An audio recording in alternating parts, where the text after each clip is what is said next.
We're standing on the south range of the Sudbury Basin on rocks of the Sudbury Igneous Complex, and we're looking across the basin to the North Range, and the rocks of the North Range consist of the Onaping Formation, and you can see them as a range of hills which outline the whole North Range.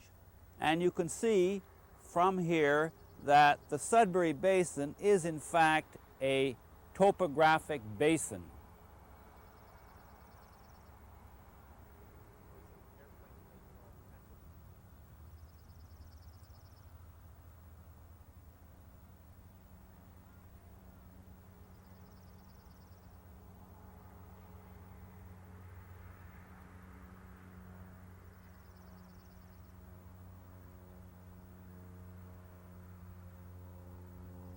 About 3 kilometers to the south of us along this highway is the discovery site, and we are going to go there now.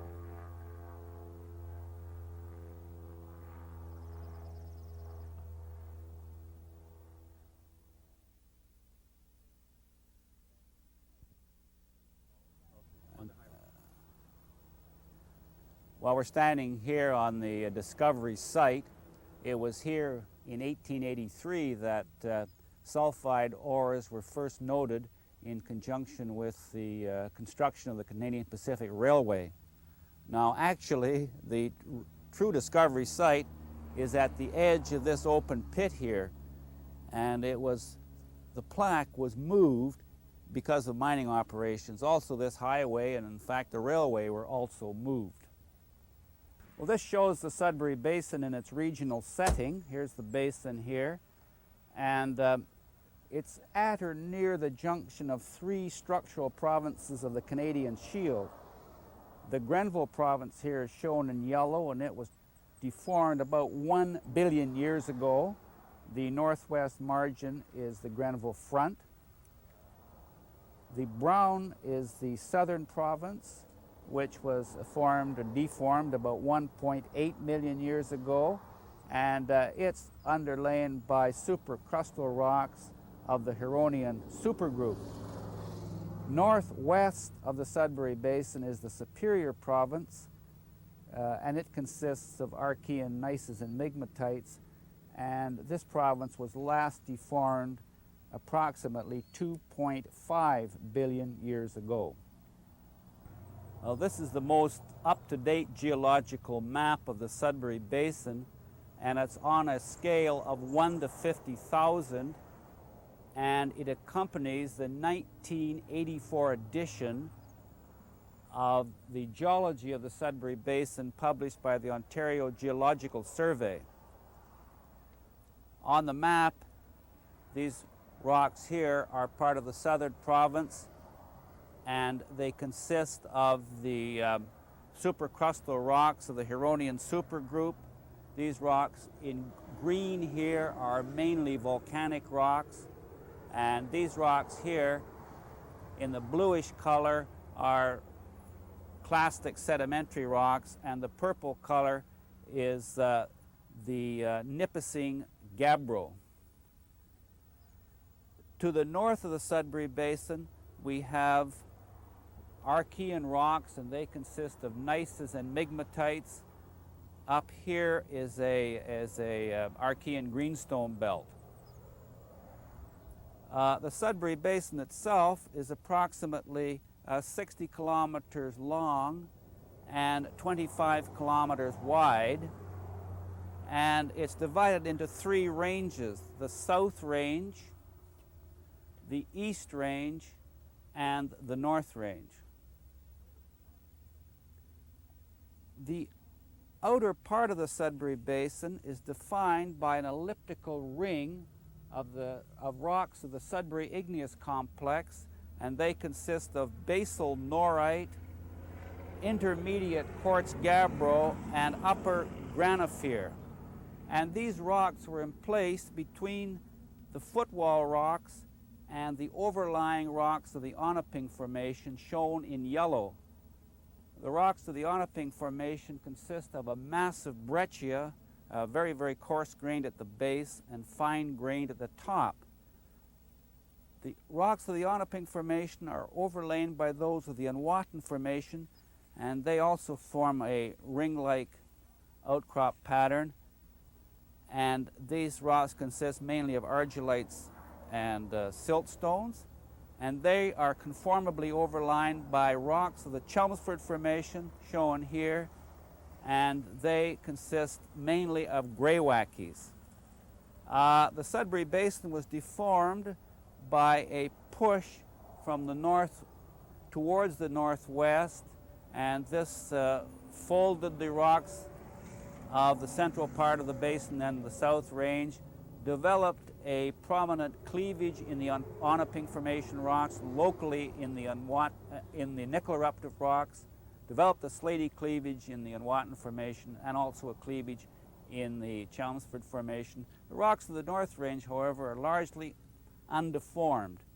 The basin was originally less elliptical in its present shape and plan view, and probably came around like this in some manner, but it was certainly never circular. Now, the ore deposits of the basin are located at or near the base of the Sudbury Igneous Complex, or they occur in what are referred to as dike-like offsets, along here and down here. Towards the northeast part of the basin is Lake Wanapateh, and you notice this has at least in part, a circular outline, and this circular outline continues into these Archean rocks here, and we're also going to have a look at these rocks here, and it's thought that the Lake Wanapateh was formed by a rather late impact, meteorite impact. This is Walter Peredery, and I'm Don Rousell, and we're going to take you on a geological field trip across the Sudbury Basin. We are going to look first at the South Range footwall rocks, then at the North Range footwall rocks. We are standing here on the South Range on the lowermost unit of the Proterozoic sequence, which is in contact with the Noritic rocks. The name of the unit is Elsie Mountain Formation, and it is a basaltic rock which has both pillowed and massive and volcanic breccias within it. The rocks are composed of olivine, tuberxine, and plagioclase and have hornfelsic textures. The textures have been considerably retrogressed, so they are now amphibolite facies rocks. Structurally, these are standing upright and are facing to the south, whereas the rest of the Proterozoic sequence further to the south is essentially gently folded. Okay, this is the Stobie Formation, which is the next unit above the Elsie Mountain greenstone, and it consists of argillite and greywacke, and you can see the layering here. You can also see a tectonic foliation, which is at an angle to the layering. This rather rough-looking material consists of staurolite crystals, which have undergone retrograde metamorphism and now consist of chlorite, quartz, and sericite. Okay, this is an example of the Sudbury breccia cutting across the staurolite schist, and indicates that the brecciation occurred after the peak metamorphism. Intrusive into the Huronian supergroup is a complex which is Pluton in size, called the Creighton granite, and another one a Murray granite. The outcrop that we're standing here is an example of the Creighton granite. The rock is gneissic in character, well foliated, and actually originally porphyritic in character.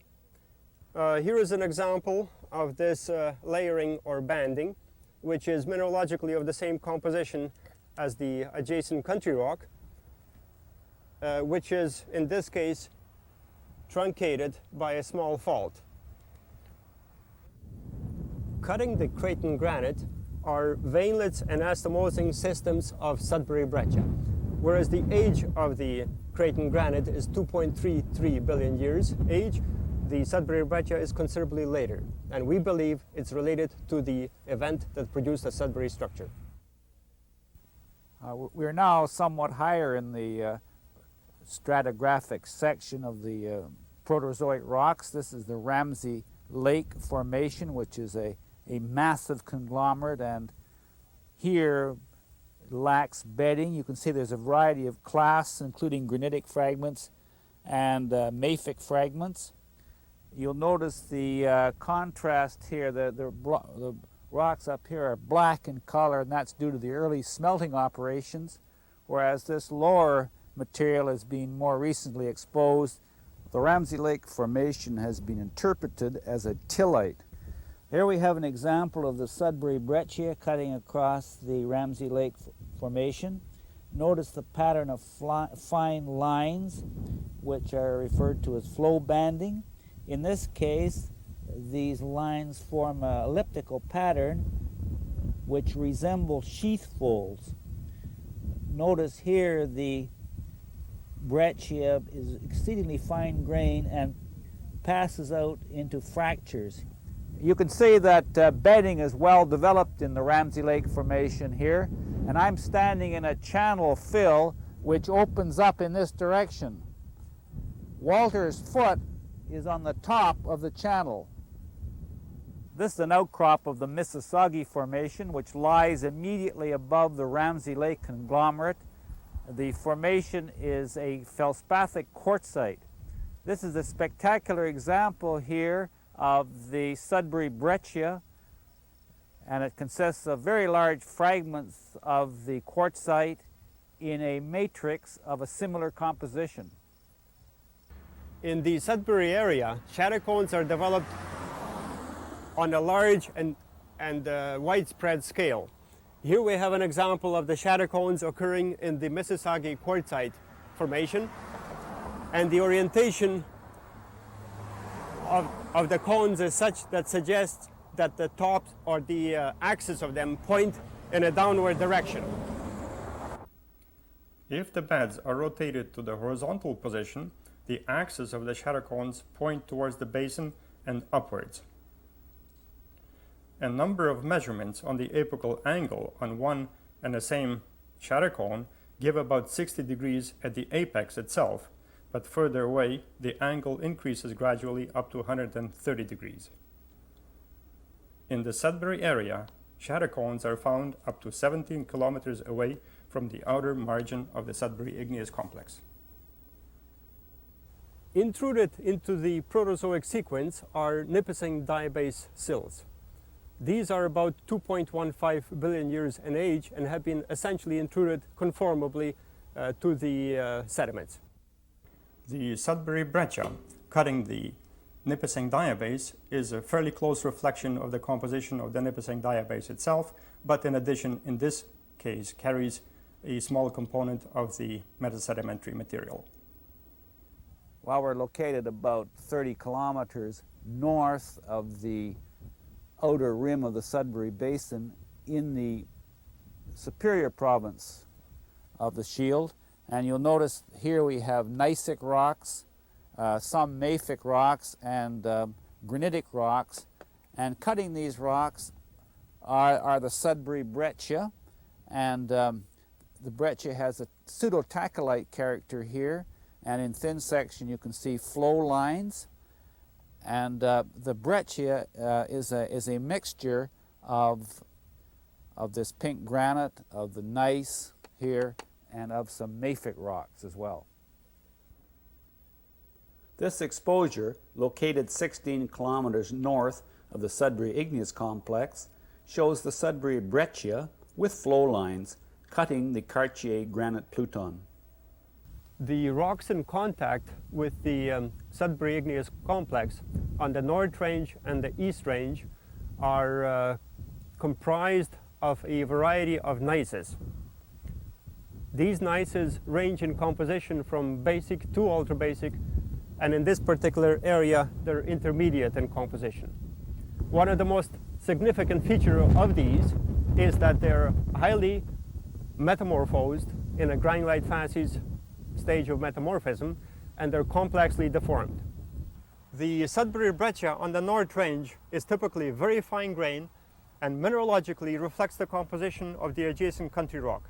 In this particular case, the matrix is almost identical to the adjacent gneissic rock. On the North Range, the country rocks are also commonly shocked. Up to 3 sets of planar elements are found within a quartz grains, up to 7 or 8 kilometers distant from the Sudbury igneous complex contact. In addition to that, the biotites are commonly kinked, and the plagioclase, in addition, carry planar elements locally developed. The black character of the matrix is rather interesting in this case because we have analyzed it and we found that it actually does contain minor but significant amounts of carbonaceous material. This carbonaceous material, in a sense, is very similar to the stuff that we see within the Onaping Formation, which makes up the matrix there also. We are now standing on the Footwall rocks close to the Levack and Stratacona and Coleman mines. And we're going to be looking at the Footwall breccias and a number of other related rocks which carry the sulfide mineralization. The relationship between the Footwall breccia and the Footwall rocks is intrusive in character. The relationship between the Footwall breccia and the adjacent sublayer, or the noritic rocks, seems to be also intrusive in character, but locally, inclusions of Footwall breccia do occur also within the sublayer. Footwall breccia is generally found in association with sublayer, occurs as discontinuous lenses below it within the Footwall rocks. Footwall breccia consists of country rock fragments in a fine-grained matrix of similar composition. It also carries some exotic inclusions and is commonly host to nickel-copper sulfide deposits on North Range. The nickel-copper sulfides occur as blebs in the matrix of the Footwall breccia, or as fragments, or as massive sulfides with inclusions.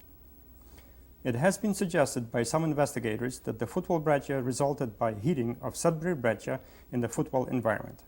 We find, however, that the inclusions of Sudbury breccia in the Footwall breccia appear to be intact and do not show any melting or partial melting relationships that would be expected between the two breccias. The Footwall breccia clearly postdates the Sudbury breccia. Sublayer occurs below the main mass norite as discontinuous lenses or embayments, or as cumulate phase locally known as mafic norite. Mineralogically, it is similar to the main mass norite in that it is composed of orthopyroxene, clinopyroxene, plagioclase, granophyre, quartz, biotite, and oxides. Characteristically, it carries also inclusions and sulfides. Inclusions are of two types. They can be either locally derived country rocks or an exotic variety. The exotic inclusions are commonly primary textured gabbroic and noritic rocks, and less commonly pyroxenitic and peridotite rocks. Sulfides occur as disseminated blebs of pyrrhotite, chalcopyrite pentlandite, or as massive sulfides with inclusions. Offset dikes, or the quartz diorite bodies, occur as radial and concentric patterns around the Sudbury structure. In this particular area, we are looking at the Coppercliff offset dike, which runs approximately in a north-south direction, and we are standing here just about on a contact between the dike and the adjacent Creighton granite.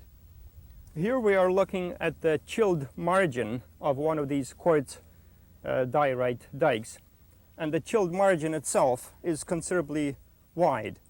It is very fine grained. It has long needly pyroxenes, such as orthopyroxene and some clinopyroxene.